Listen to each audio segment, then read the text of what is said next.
Hey everyone, this is Sunbro, and today I've got another Dark Souls guide for you. We are going to be talking about how to defeat Vendrick, and for me he is already dead, though I probably could not talk and fight him at the same time if I wanted to. And how to get his soul, because his soul is not on him, but you do have to beat him to get it. Um, he's pretty simple to beat, but he is difficult to fight, if that makes any sense. He will be at the other side of the room once you have aggroed him once. Um, you'll go through the fog, and usually he will charge at you. If he charges at you from the other end, it'll either be a 3-hit combo or a 2-hit combo automatically, so be sure to dodge. His attacks in the guidebook are listed as unblockable, but only in the sense that it'll automatically break your guard if you block. You won't, like, take damage through the attack if you have a 100% block shield, but your stability does not matter. You can be using Havel's Great Shield, and it will still block your guard. Well, at least according to the guidebook, but that isn't always accurate. All I know is it broke my guard every time that it hit. So if you're desperate, then put up your shield. But he can one-shot you with his overhand attacks. Those are the most dangerous, but the easiest to dodge. Best thing to do is get behind him. Because if you survive the first opening section of the fight, if he charges at you, all you need to do is keep strafing around him. If he does a horizontal attack, even if it doesn't look like it's going to hit you, sometimes when you're behind him, his sword will swing kind of behind him a bit, and it can clip you, and it'll still do full damage to you. So you need to dodge, even if it looks like you're going to get hit, like if you even think you're going to, because if you get hit and didn't move, you'll probably regret it, because it will cause your death. Also, you cannot aggro him with a spell, at least as far as I saw. So don't try to start off with a Sunlight Spear or your strongest attack right away before he has become a boss for you, when he's just tromping around the room. You need to slash him. So your opening hit really won't do much damage, and from what I saw, physical damage and lightning damage don't do too much to him. So for me, he was pretty difficult to fight.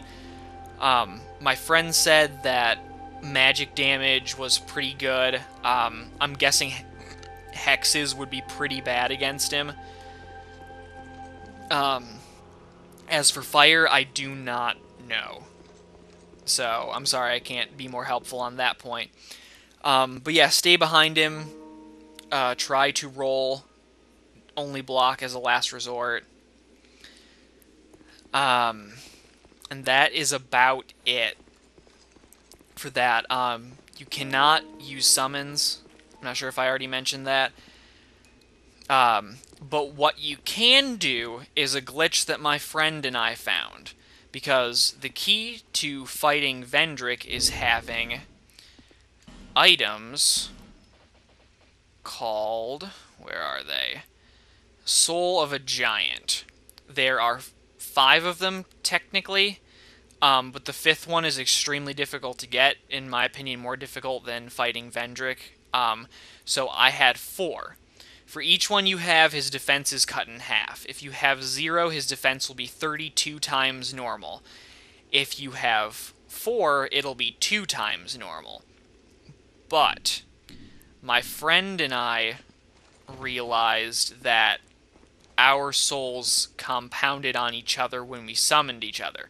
But like I said, you can't fight him with a summon, because a boss fog will appear here, and once, even if you've beaten this boss in this room, and once you pass through it, your summon will disappear. But even though your summon is sent home, going through this boss fog, or as long as you're alive, I'm assuming, you will have the stacked amount for the 2 of you, or 3 if you summon an additional person, for how many giant souls you have. You won't lower his defense any more than 5 souls of giants. So if you have 4 and your buddy has 4, it won't be 8, and his defense won't drop down any more than what his base defense would be. It doesn't go negative, and you shouldn't try to get 2 summons with you to have, all of you have 12 in total, and then it'll to have him have less defense, because that doesn't work.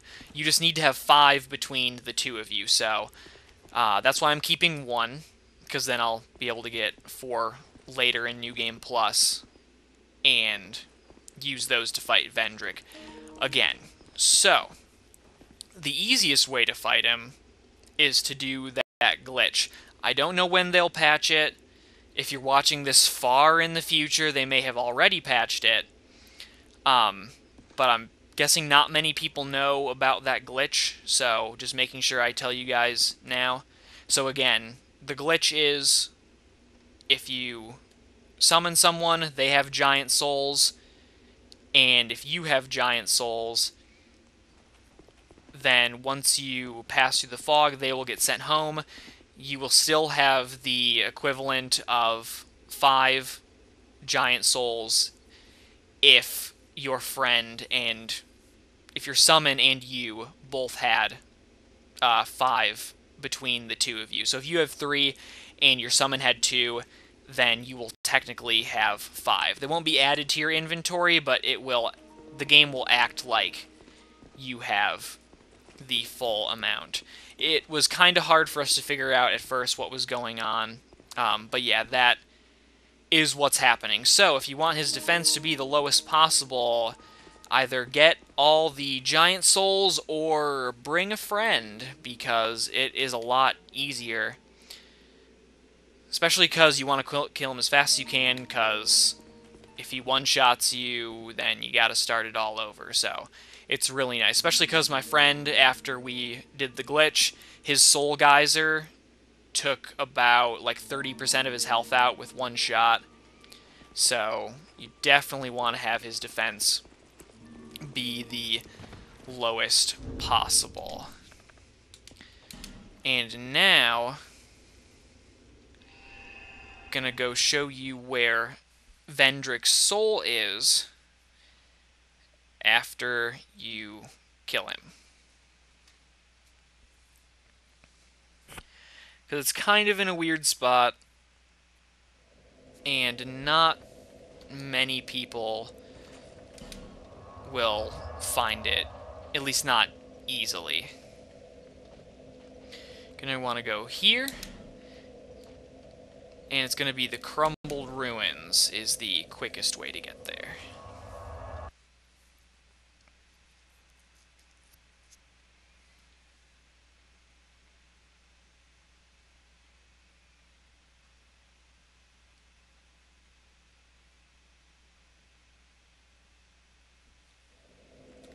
Alright.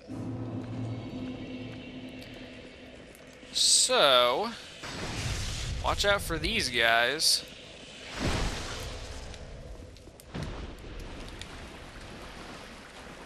And watch out for these guys as well. They aren't too bad. Ooh. But it definitely smarts when it hits you.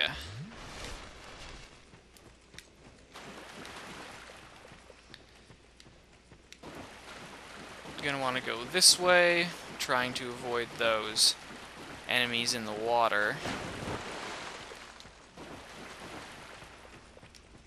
And it is right over there. And if you angle, because if you're like this, you can't see it, but if you angle your camera up, you'll see it right there, the path.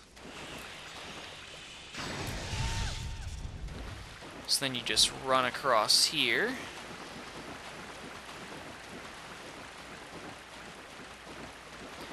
And while you can get over here when you haven't killed him, you can't open the door. So if you haven't killed Vendrick, don't bother with this part. His soul will be sitting on this chair here, go up this, and you'll get his armor set. And I'll show you the weapon I made with his soul, the ruler's sword. As you can see, the scaling at the bottom and the requirements for it.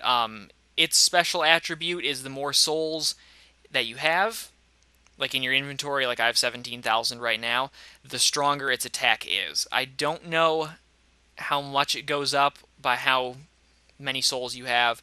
I just know that that is what it does. So that is this one. I'm kind of in an enclosed spot.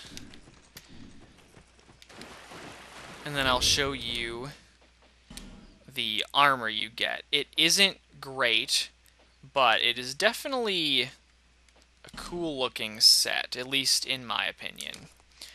Not so much the crown.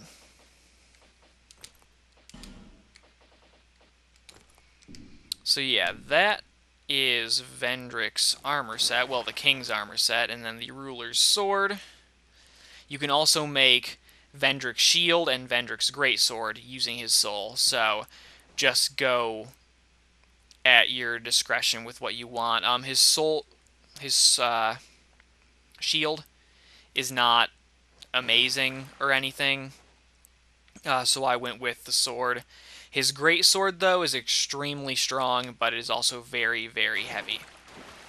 So just use your best judgment in what you want to do with his soul. And you trade his soul to Ornifex. So if you have her and you have the soul, then go give it to her and get something cool. So I know that was a bit long for a guide, but I hope it helped, and hope you all enjoyed. Remember to praise the sun, and I will see you all next time.